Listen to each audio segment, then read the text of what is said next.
Okay, so this is our panel, and I'm not going to introduce in more detail because I want you to introduce yourself, but you have a challenge. So you have 30 seconds, and you have to tell us where you're coming from, your title, your organization, and what's the solution you're bringing to the table today. This is all about solutions. Saj, you go first. You knew the question already. All right. Okay, my name is Suds. I represent Infarm. I'm the Chief Impact Officer there. So what was your question again? What's the solution Infarm is bringing? So the solution that Infarm is bringing to the table here is one of resilience. So we're talking about resilience at two levels: resilience in how we produce food, and the second is the resilience in terms of how food is distributed. We'll get into further, but those two areas where technology plays a very big role for in terms of bringing to the table. Great. Thanks, Saj. Elizabeth, please. Please, your name, title, and what is it that you're bringing here? Yeah, thank you very much. My name is Elizabeth Nsimadara. I'm a young farmer from Uganda. I have a number of titles, right from national level up to global level. I'm the Africa representative on the board of the World Farmers Organization, the Director Women Affairs at the Pan-Africa Farmers Organization, and the President of the Eastern Africa Farmers Federation. And what we bring on the table as farmers is what we've been doing for generations, making sure that provide, making sure that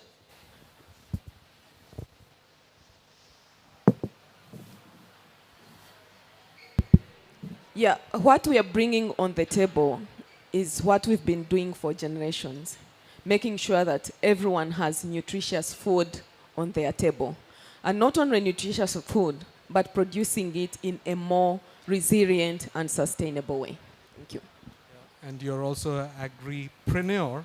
And I also learned from Elizabeth that you can make wine from bananas today. So that was learning from you on a solution. Gus, after the plane maybe.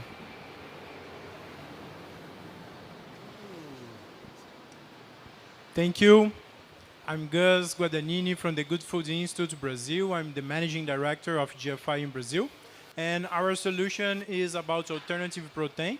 We are thinking on ways of rethinking the way we consume protein and changing the food systems through the alternative proteins, keeping people to allow their traditions, their habits, and the meat that they love, but making these foods from different sources of protein, like vegetable proteins, fermentation-based, or cultivated meat proteins. Thanks, Gus. Oscar.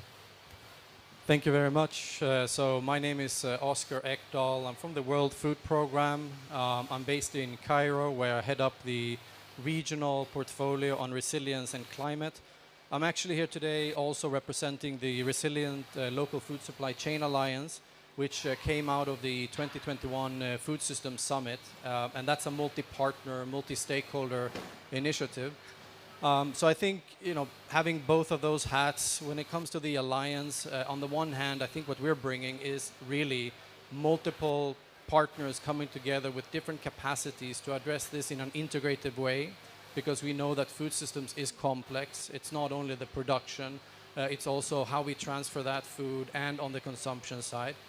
And then if I wear my World Food Program hat, I would say that, for WFP, what we're facing now in terms of the climate crisis and the food crisis, this is really to say that we are in an emergency mode. And of course, for the World Food Program, we're an emergency organization, so we want to act fast. And I would also say specifically that if we think about, countries that are affected by conflict, for example, Syria, what we can bring there is, access to really supporting the buildup of fragile and broken food systems, which maybe other actors cannot. So we're quite happy to be here and looking forward to the discussion. Thank you. Thank you so much, Oscar. And thank you for all the panelists to actually put the solutions on the table. And what we need to explore is how do these solutions enhance resilience at the local, national, regional levels. So I want to come back to you, Elizabeth, on, is the climate crisis real? You work at the local level on your farm. national level, regional level, global level with WFO? Is it real in all these scales that you see? And how are you reacting to it? Yeah, thank you very much. Maybe let me pick it up from the representative of WFO, where he said that where the situation is now, we are in an emergency mode. And from the farmer's perspective, we have reached a breaking point. And now I dive back to your question on whether climate change is real. Taking you back to my farm, in July, I come from a region that is mainly known as a banana farming region. And personally, you mentioned that I'm a wine producer, banana wine producer. So in the month of July, that is when it's a peak season. And all our bananas ripe because of, not because they are ready, but because of the extreme heat. So as a banana wine producer, it is to my advantage because I can buy the bananas cheaply and I can do overproduction. But as a farmer's spokesperson at different levels, I know this is a big problem. A big problem representing hunger for the region, and not only for the region, but also for other regions that we feed. During last month, I lost a heifer that I would have sold at approximately $1,000 because of dehydration. And what solution did I bring on board? It was to sell or to reduce my herd. I don't know whether that is resilience. As I was still trying to get to terms with what had happened to me, I was on a trip to Kampala. Then the entire central region, I realized that all the region had lost maize. Why? Because of drought. I was trying to get to terms with that. Then the entire eastern region, those who know Mbare side, it was hit by landslides. We received the first rains, and the first rains hit the entire region with flooding and landslides. The same now came to the eastern region, to the western region, Kasese area, for those of you who come from Kasese area. We lost property, we lost lives, we lost crop, we lost livestock. And what does that mean? There is a story behind that, that there are so many people who are distressed. Lately, you've seen most people mad people moving on the streets. It's not because they are mad, it's because of the psychological stress that they're going through. It means that we have a number of child-headed families because the parents have to run away because they cannot pay the loans that they acquired to invest on their farms. It means that a number of unemployed youth and women and other value chain actors because there is no production. It means we are going to have factories that are idle because there is no production, they have nothing to process. I was trying to, as I was trying to absorb that kind of situation, then I read a story of someone called Peter Sain from Kajiado South in Kenya, who on a daily basis loses 5 animals. He's a livestock keeper. He loses 5 animals on a daily basis because of drought. And again, for the animals that he still has, he sells them at 500. The cost of an animal, of a cow, has gone to as low as 500, from 20,000 Kenya shillings to 500. 500 is $1, which is not even an equivalent of a cost of a local chicken. So you can imagine the situation that farmers are going through. So when I speak of climate change being real, I think this time we shouldn't even be discussing whether climate change is real, but we should be talking about solution. And what are these solutions? We need climate funding. We as farmers, we don't have access to climate financing because of the stringent mechanism in terms of access. We are not accredited entities. And when we talk of Jeff, we are talking about big sums of money. We as farmers, we are not looking at billions of US dollars. We are looking at reasonable amounts that can make us resilient. We need to see mutual benefiting partnerships being built by the different ecosystem actors. We need to have information about climate change and how to adapt, how to mitigate, we have structures right from national up to the global level, from the national farmers up to the world farmers organizations. What we need as farmers organizations is capacity strengthening of those organizations to be able to offer sustainable services to the membership, to be able to offer them trainings on how they can be resilient, and innovations and technologies. What we are talking about, we lack data, but there are innovations that we are adopting as farmers organizations, where we are building databases of our farmers. We can use that data to inform policies, but also to assist our farmers in terms of access to inputs, to services, and outputs. And lastly, we have a farmers-driven climate agenda that collects stories, success stories from the fields, the climate makers. I'm happy that World Farmers Organization is taking lead. So we need to see how we can collect as more stories as possible from the fields. There are so many good initiatives that are taking place, but quite often these initiatives don't get out of the field. So we need to bring them out from the field so that we don't have to reinvent the wheel, but we need to learn from the initiatives that are already game changers down there on the field. Thank you. Thank you so much, Elizabeth. I mean, that was really compelling for me, certainly. You know, like what you said, just to pick on the example of finance, you know, there's a whole discussion on finance going on in this venue now. And I think we need to connect what's happening here in this discussion to that discussion as well. Is there anybody from the finance community here in this room? Okay, no. So we need to bring them here. We will have sessions on finance, and we would like you to join those sessions as well and bring this point also there. Thank you, Elizabeth, for kicking us off. But Suds, I want to come to you. You mentioned the 2 dimensions that Infarm is working on. You know, and you've heard the challenges that farmers that Elizabeth represents are facing. So how can we produce more with less?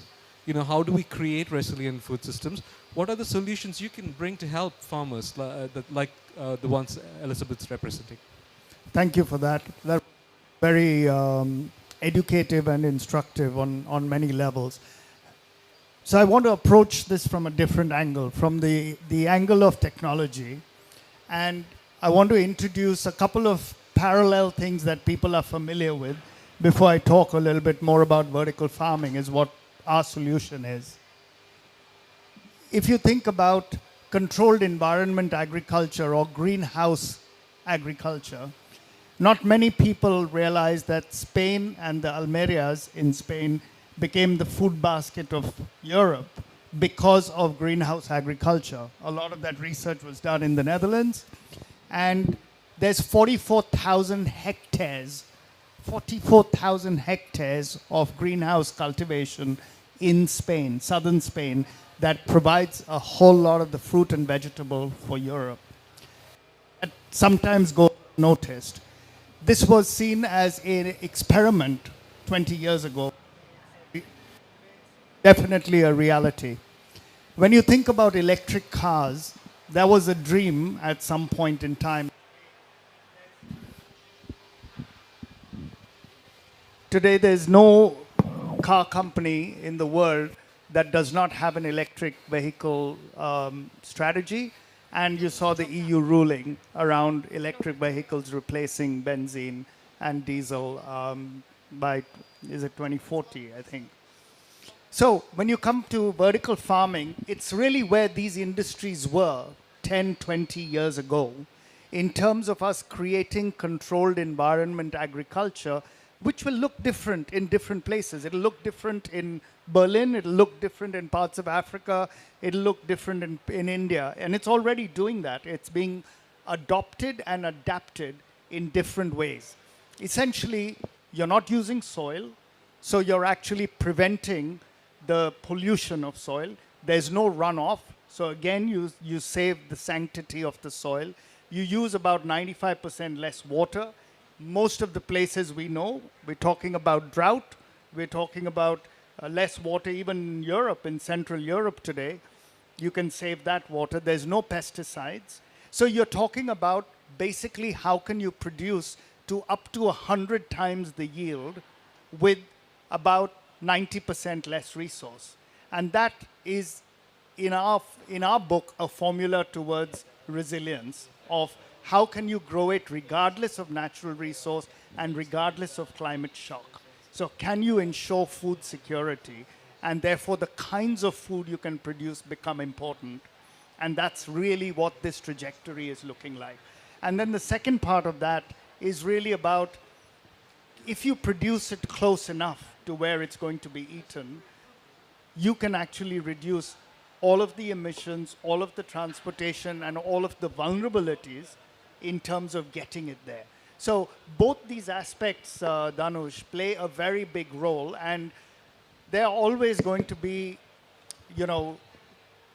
critics, I would say, who say that this is currently a developed market model, this is a elitist model, and all I would say is think back to greenhouse cultivation, think back to the electric car. All of these are all moving or have moved well into the mainstream, and this is where this will be 10 years, 15 years from today. So we come at it from a technology aspect in terms of what is it that we can create in a world that is beset and going to probably be beset with further climate shocks, and therefore resilience is important for us to bring a solution to the table. Thanks, Sid. I just had a quick follow-up question for you, and I was also thinking, what does it cost, this dream? And how will we pay for it? Because one thing Elizabeth mentioned was the challenges faced in accessing finance. And thinking particularly we are on the African continent, how can these solutions be accessible? So there are two angles to this. One of them is the current technology innovation is being paid for by private investors.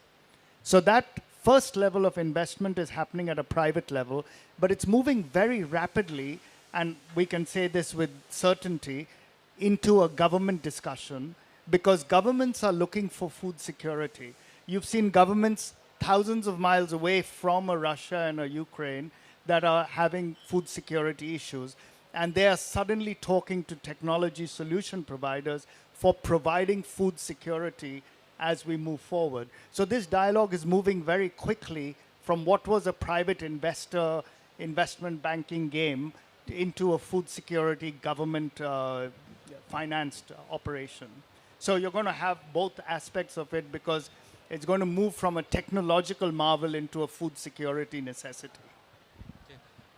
Thank you so much, Sud. So maybe, Gus, I want to come to you, because Sud's mentioned, investments into science and technology, and how the current model is and where we want to go towards.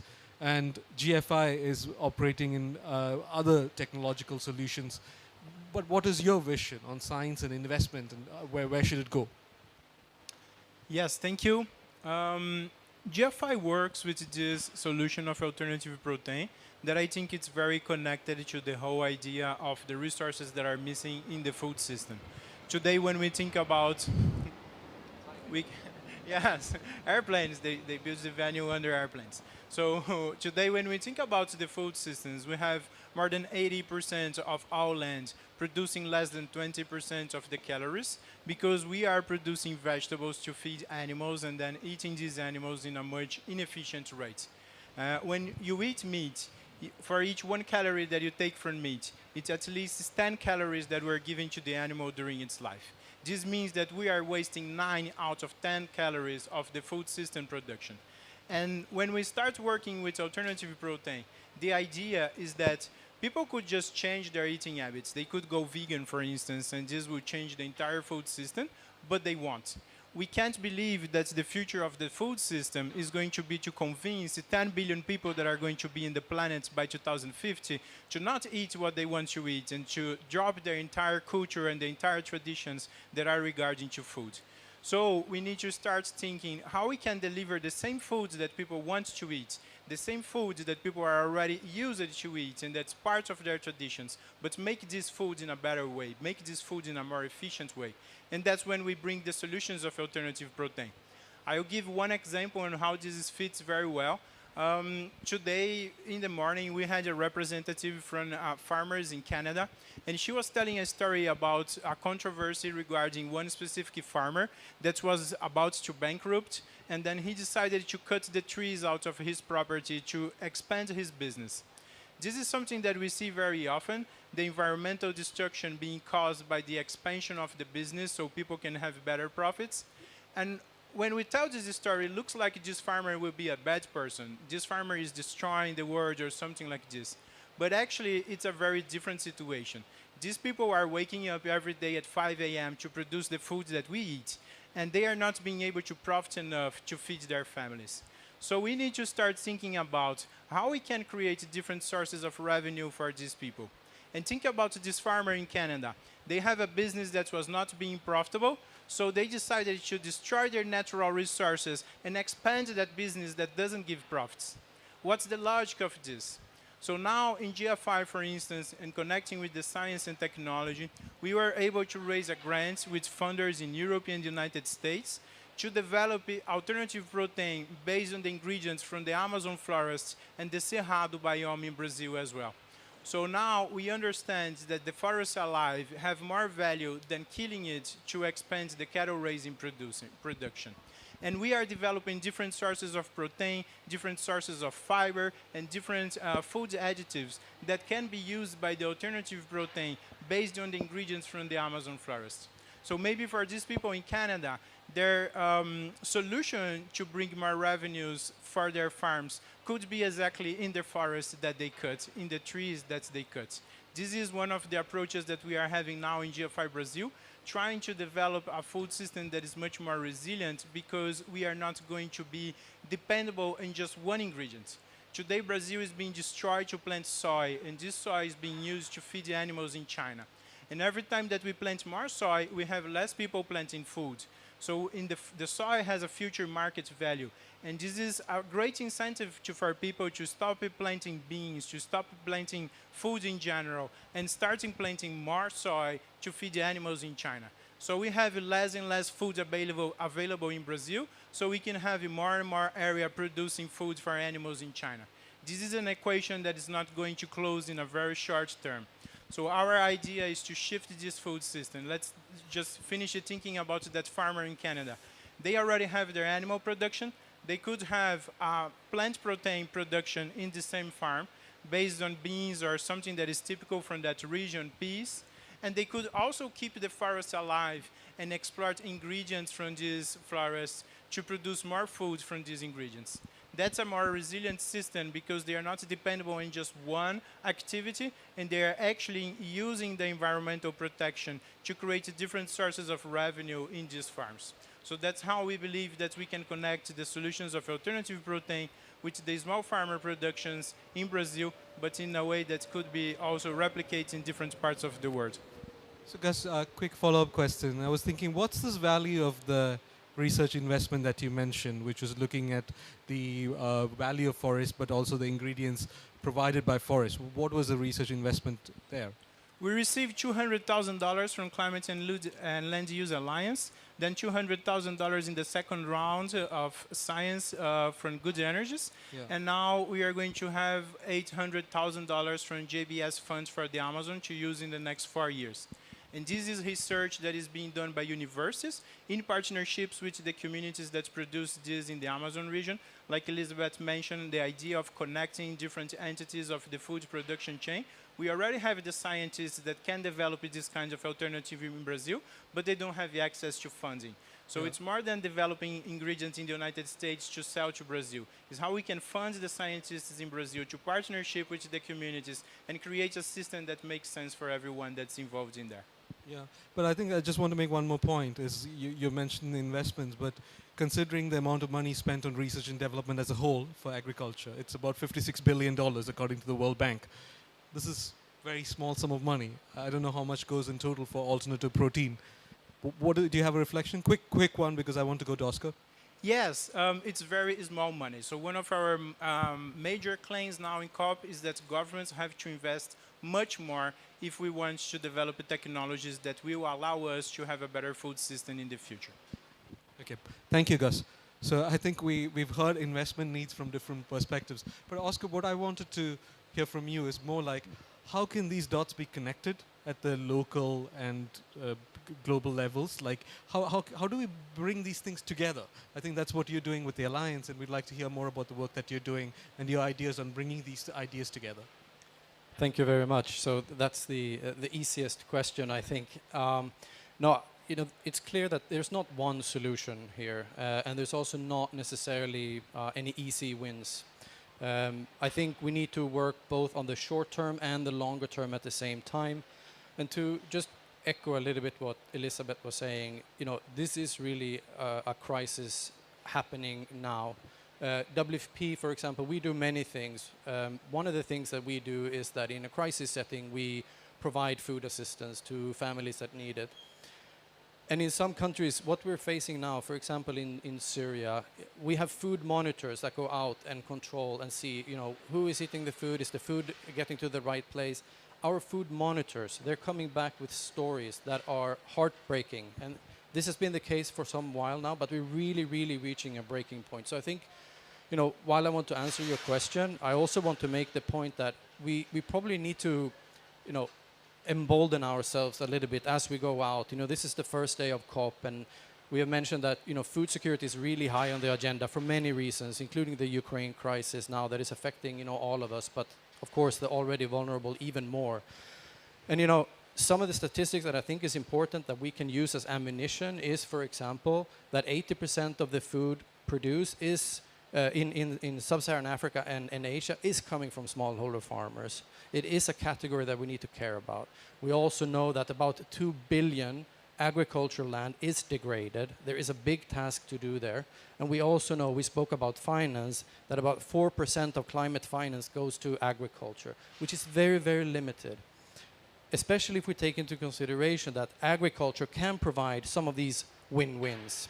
And that's what we were talking about in the Alliance, where we were saying that, if we invest in restoring degraded land, not only will that land be able to capture more carbon, but also provide a more resilient livelihoods to smallholder farmers. So I think this is something that we really need to keep in mind as we move forward in these 2 weeks. I think it's a golden opportunity for food security to come together with the climate crisis in a way that we've really never seen before. So this COP itself is a very important opportunity. And I think we have a COP presidency also that really wants to move towards implementation, jointly, of course, with Africa, because it is an Africa COP. But then in terms of solutions, I spoke about production before, and I think that it is important to understand at farm level, what can we do? How can we increase the income of farmers? How can we increase the resilience of farmers? One of the things that we need to invest more on is to understand, the cost of a farmer. So, for example, in Egypt, WFP and the Ministry of Agriculture has been working on a project where we help farmers do land consolidation, because if land is not consolidated, it's usually less productive because it's smaller plots. We invest solar-driven water pumps, to support the irrigation system, which means that, yes, it's an upfront cost, but on the long term, there's a return on investment that is quite immediate because it's cheaper to have solar energy than fossil fuels. It's also better for the environment, of course. I also want to talk a little bit about, that production is not the only, let's say, pathway. We need to think about value chains. And in a region that imports, 50% of the kilocalories, I'm talking about the Middle East and North Africa now, there are, let's say, macro-level solutions that we also need to take into account. And if we look at post-harvest losses, for example, we put in expensive resources, water, energy, and so on. But are we really, taking care of the losses that occur along that chain? In this region, for example, the loss of fruits and vegetables is huge. And we need to tackle that if we actually want to get more finance for farmers and for local traders out of that. I do want to just say, when it comes to Syria in particular, where we have an interesting program with the Food and Agriculture Organization, FAO, where it's really about strengthening and rehabilitating the collapse of a food system. And here we're talking about going from wheat to bread, where For example, in cities like Aleppo, the bakeries have been completely demolished, but also the irrigation system at local farm level. So we have programs where we look at the whole value chain and the food supply chain, really, from the production sites, restoring the irrigation, having community consultations to understand, okay, what are the needs here, what actually works, implementing them, but then looking at, okay, how do we take local wheat into factories and bakeries that then provide bread for the population. And of course, food is also a unifier, a sense of feeling at home. It builds a social fabric if we share bread, if we eat together. So re-establishing those kind of broken links and re-establishing the broken food system is quite critical. And all of this needs a new way of working. The Alliance and WFP, and I'm sure many of you here, we need to be able to come together. And that is really how we're able to kind of tackle this climate and food crisis together. Thank you. Yeah. Thanks, Oscar. I think it's a really good point that you made. I mean, this COP is really bringing climate and food together in the context of the crisis.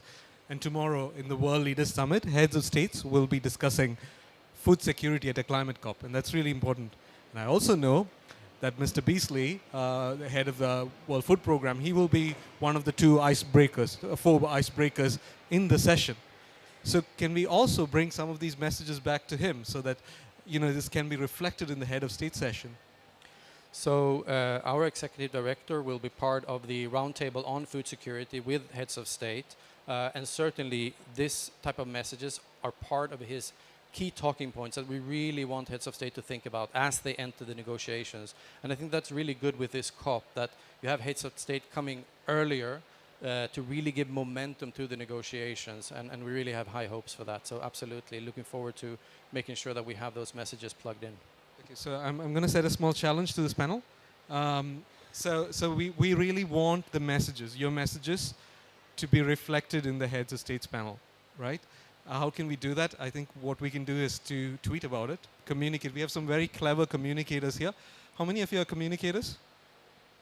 1, 2, 3. I'll do it also. Can someone else also raise your hands? Help us out here. Yes. So what we need to construct is we need to come up with short tweets. 240 characters is Twitter length.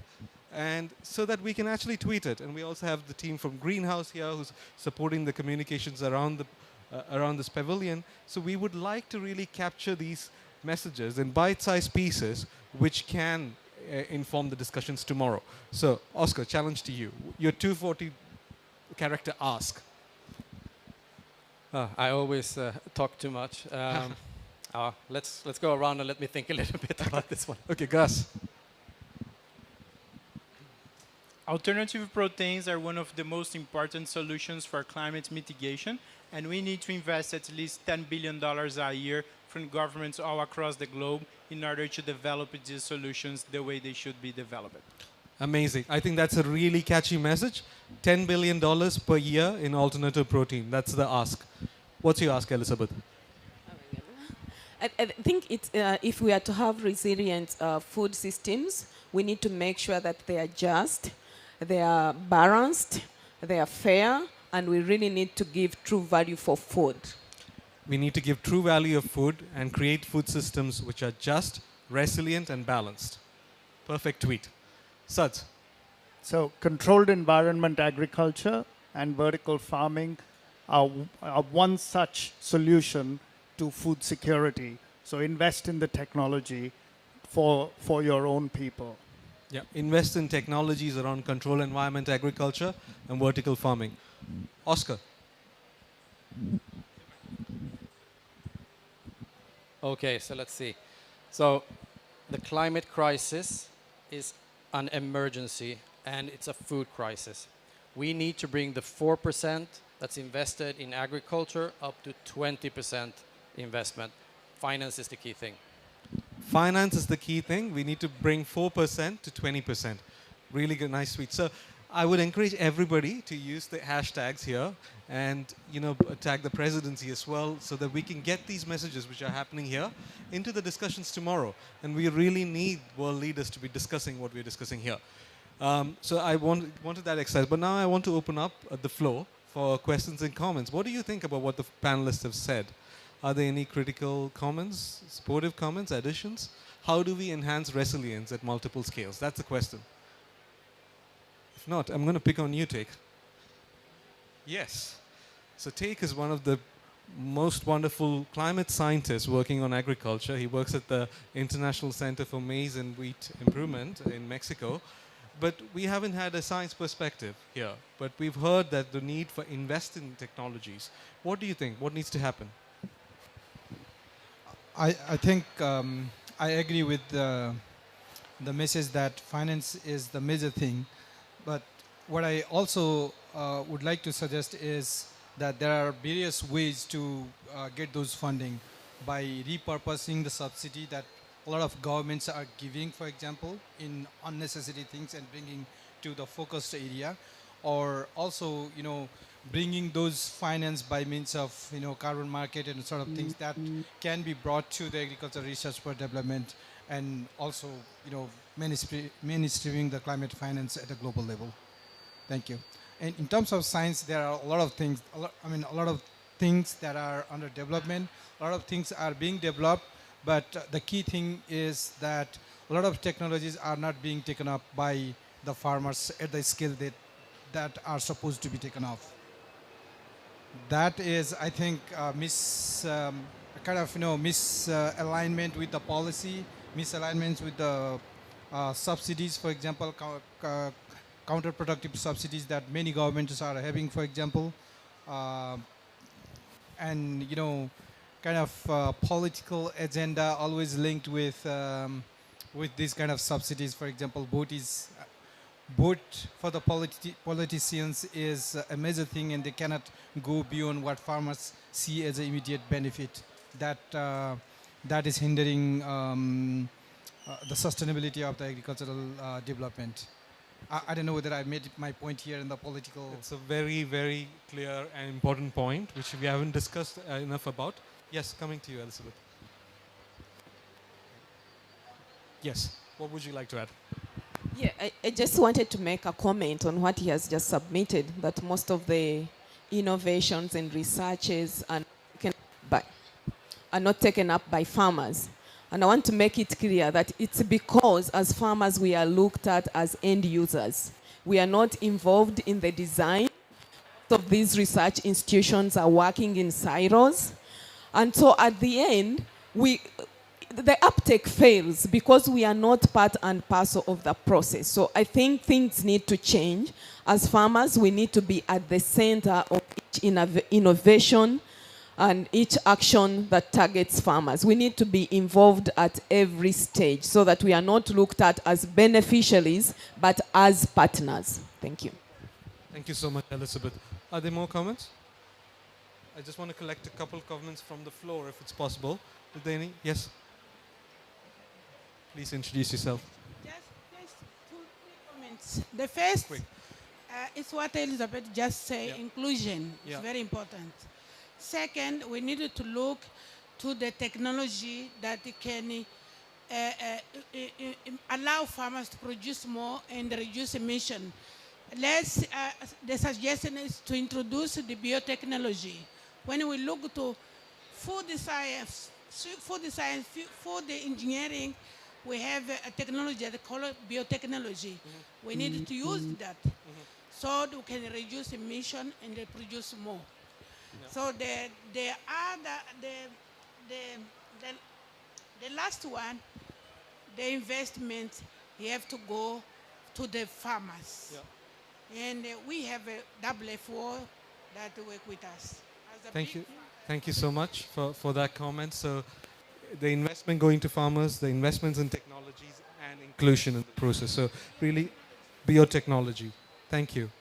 Are there other comments? Mr. Tuan, would you like to make a comment? How would you like to react? I already listened to panelists here and the people talking about the technology and finance. Um, there are two things I want to add here that we need to take more consideration. One is that we in Vietnam, we with this working with other international partner, we apply the approach we call more from less. It means in terms of agricultural production, if we use less input, especially chemical inputs, with the right seed, it helps a lot to improve the profit, to have higher productivity, and also to reduce the environmental costs. So it means we have more resilient agricultural system or more resilient food system, number one. So, technology normally, I agree with you from the Farm Association that normally we think we need a very, high-ranking researcher or PhD pupil or something. But even working with the farmer at the on the ground level, we can reduce the cost production, reduce the cost environment, improve the productivity, and also improve the profit production, and more resilient food system, number one. Number two, another point I think for the resilient to the food system, just think from the point of view of the consumer of food, especially the poor consumer, even in rural area, especially in the remote and difficult area. I think in Vietnam we are already did, and we are also planning further some, let's say, a local food system that for, especially in the remote area, that can provide enough, nutrition, a very appropriate food for local farmer, but they still can make profit. I think that's the point that we need to call for further support from, the government, the international partner, and even from the financial system. There's 2 points I want to add here with the panel and the audience. Thank you. Thank you, Dr. Tuan, for the additional inputs. Any other comments? Anyone? Yes. Can you reach for the mic? Thank you. Hello, my name is Bella. I'm from Guinea. So I'm happy to be here. And also, when we talk about the designing food system resilience, I'm happy that one of our fellows was talking about the cow stuff, how they are struggling. Talking from experience, I am Fulani, so the Fulani people are the nomad people. We actually move from one place to the other place because of our cows. And we may not be affected by the drought that is happening in Kenya. In Guinea, we are affected by the climate change that is there. So my uncles are directly affected because we have to move from one place to the other. And the cows is dying because of the climate that is reacting to it. On the other hand, one of the key speakers spoke about how we can create the whole value chain. So thinking about agriculture and the food system, the food resilience, we have to think locally before we come globally. So at the local level, I am a youth, and the youth are doing a lot.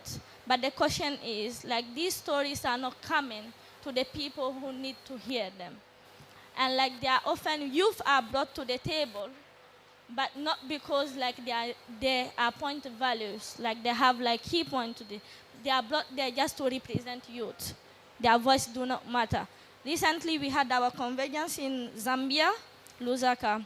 I am the president of YBF, that's a youth organization. We have 7 committees. Under the 7 committees, we have agriculture. So we had the recommendation. We made a lot of recommendation. And when we talk about the value chain, when you talk about thinking about the microfinance, we have to start it at the local level. The people, what do they need? The farmers, what do they need there? And our thematic was actually on the technology.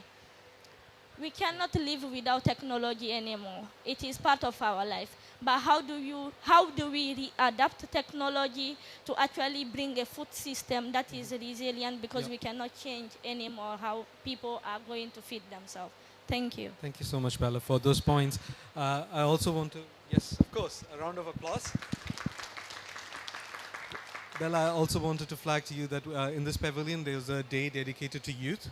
You can look at my colleague Marilik, she's sitting behind you. So please connect with her and engage with the day as well. It'll be really appreciated.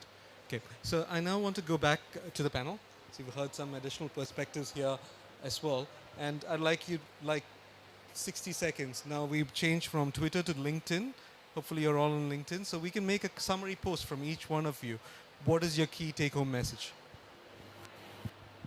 Yeah, no, I just wanted to react Sure. to one question first, if that's okay, which is, the technology discussion, which is super important. And but at the same time, and maybe this is how we create some dynamism in the panel. But is technology really the challenge or the problem here? Yes, we need technology, absolutely. But what really is the challenge, I think, is what we heard from this lady here in the audience, which was we need to think about access. We need to think about uptake to that technology and what are the barriers to that. So I think, and at the same time, if we think about where we are at now with climate change and so on, I mean, we've had massive technologically advancement over the last 50, 60 years, but we're still in this situation that climate change is escalating. We're breaking the wrong world records every year if we look at greenhouse gas emissions and so on. So we really need to tackle technology in terms of how do we ensure access and uptake of it. Otherwise, it will take 10, 20 years to ensure that the people who really need it the most have access to it. So that's just my challenge to the technology side of things, which I think is an important discussion, but we really need to focus in and understand what is the situation and who needs it the most. Sorry for taking that on a turn, but I think that's quite important when we talk about local food systems, local value chains, and so on, because that is where that penetration is not necessarily happening. Thank you. Yeah. Sorry. Really good point, Oscar. And my own view would be that it's not either or. You need both the investments in technologies as well as making technologies available and accessible. Completely take that point. There was a paper which looked at the current technologies that are available in relation to the Paris goal, and it was found that we can only deliver up to 40% of the goal with what's in the toolbox now. So that's also quite compelling. But Gus, your closing comments. Something that I think after hearing everyone here in the panel is that today many times we consider the global south of the planet as something that needs help, as people that need help and need solutions. And actually I see the other way. We actually need to invest in the global south and allow people to build solutions for themselves that make sense in their own part of the food systems. It makes no sense for Brazil to be buying pea protein from Canada or something like this.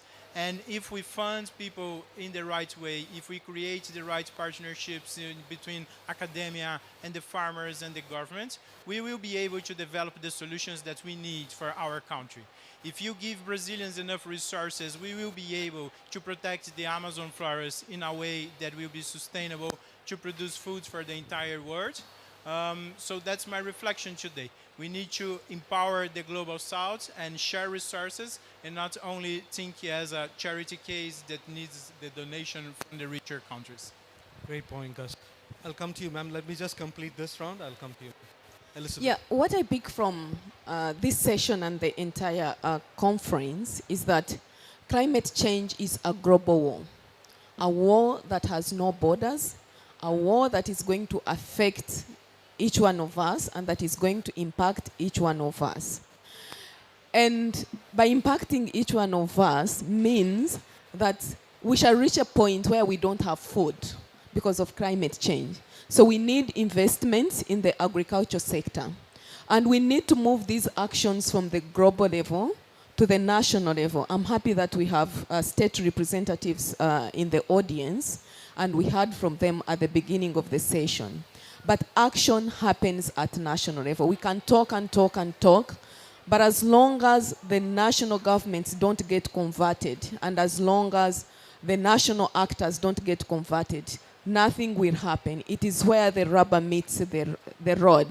So we need to create ecosystems at national level that can work towards transformation of national food systems. Thank you. Thank you so much, Elizabeth. So, just listening to all the comments, very, very good, and some of the replies here.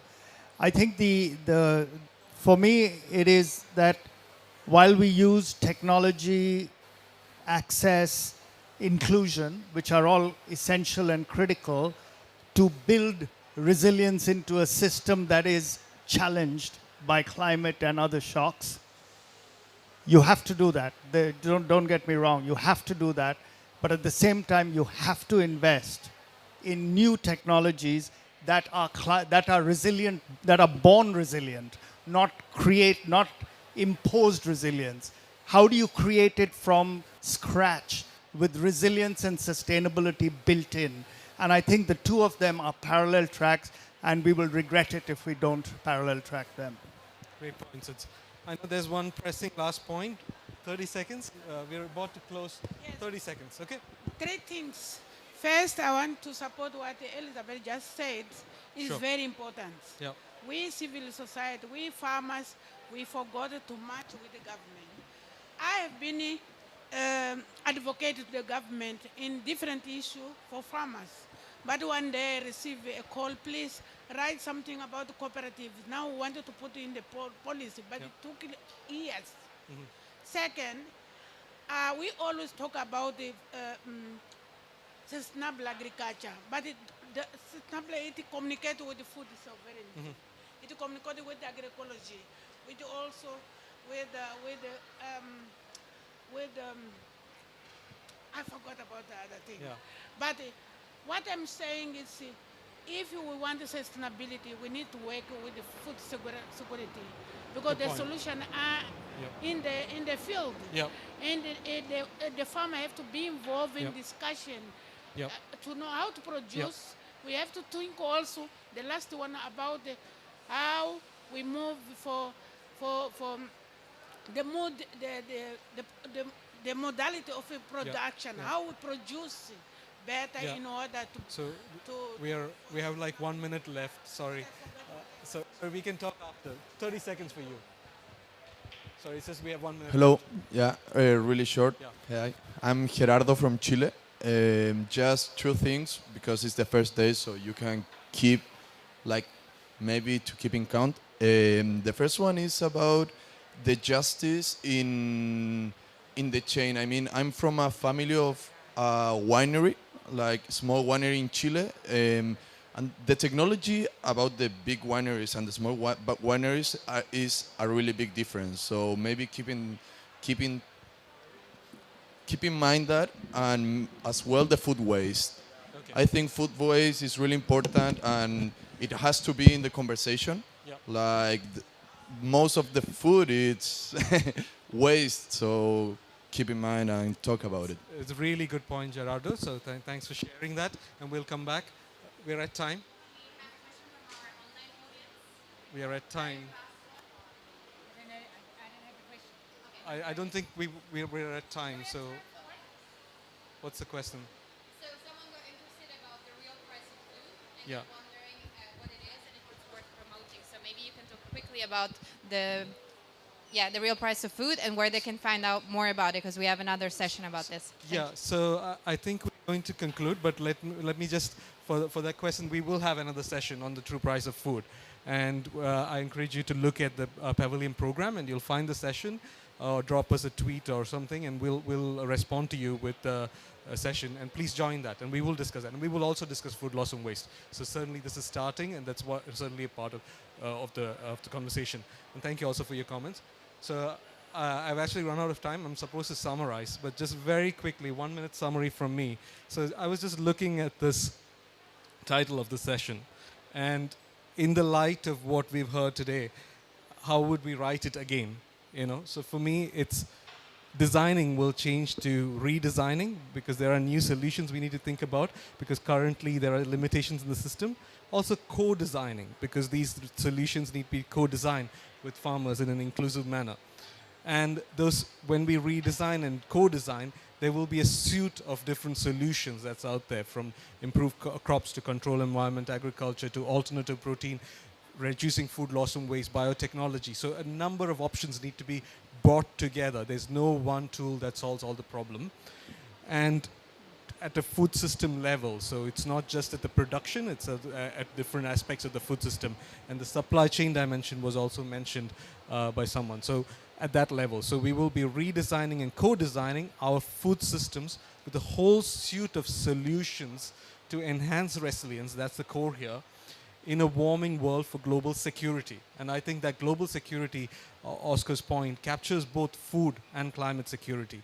And we should address both of these together. So I think we have work to do. We have learned, and we will have to revisit the narrative based on what we've heard to work together in the lead up to tomorrow's World Leaders Summit and get these messages out there. Thank you so much, everyone, for being such a great audience, and to those speakers and panelists. And the session organizers are Infarm and Good Food Institute. Thank you so much.